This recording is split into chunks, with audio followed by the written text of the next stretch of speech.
Assalamu alaikum fam, hope you're doing well. So, we're continuing our deep dive into the constitution of the Jesuit order.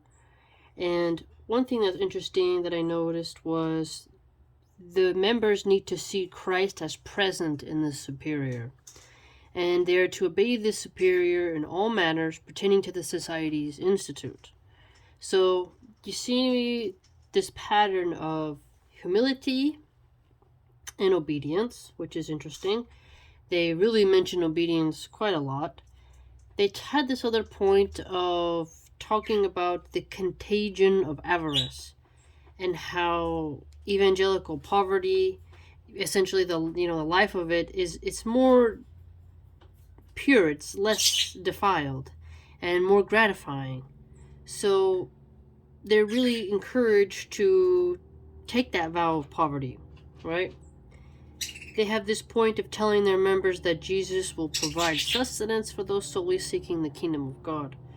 So, the members cannot individually or collectively have any civil rights to any stable goods, no recurring produce or fixed income for the sustenance or use of the society.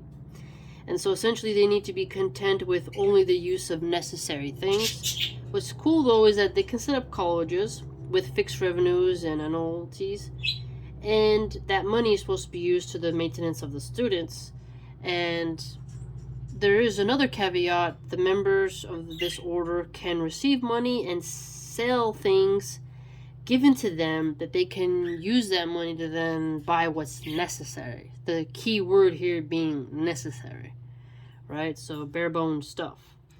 And the colleges that can establish, the society has full control over it. So all logistics, the bureaucracy, they maintain that. And all colleges have to be established and approved through the Holy See. They can't just be like, hey, we're going to do this, right? And some of the curriculum appears to be, the Doctrine of the Ten Commandments. And there's this interesting overlap here, though, that I noticed with the Dawah in Islam, is that they are told, the members of the Jesuits, to teach what is suitable in accordance to the place, time, and circumstance of the person they're talking to.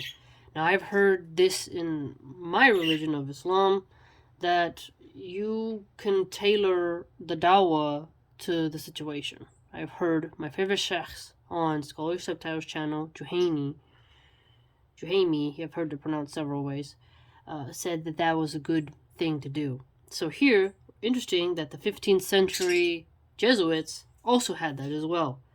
Very interesting to note.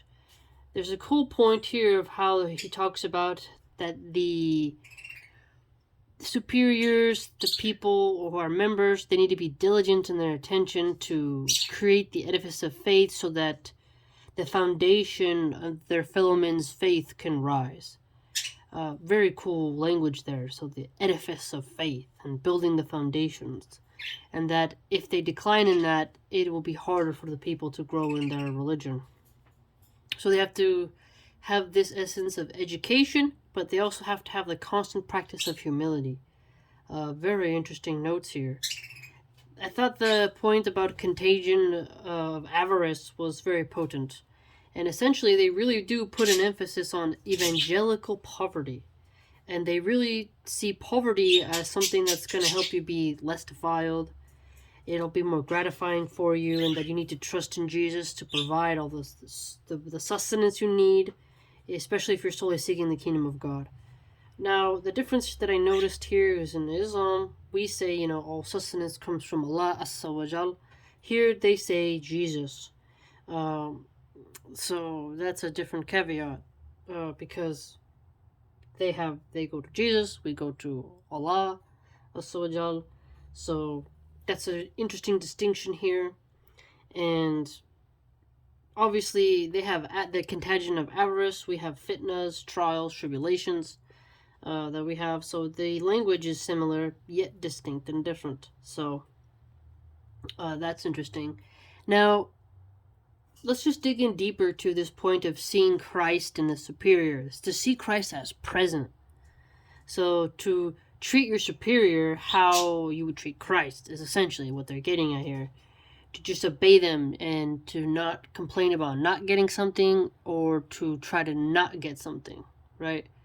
So you just have to accept whichever mission that you're going on and follow the orders. So very unique. And to have a sort of readiness that seems like steady readiness, enthusiasm essentially, is what they're getting at. So very interesting points for us in their constitution thus far, and I hope you learned something.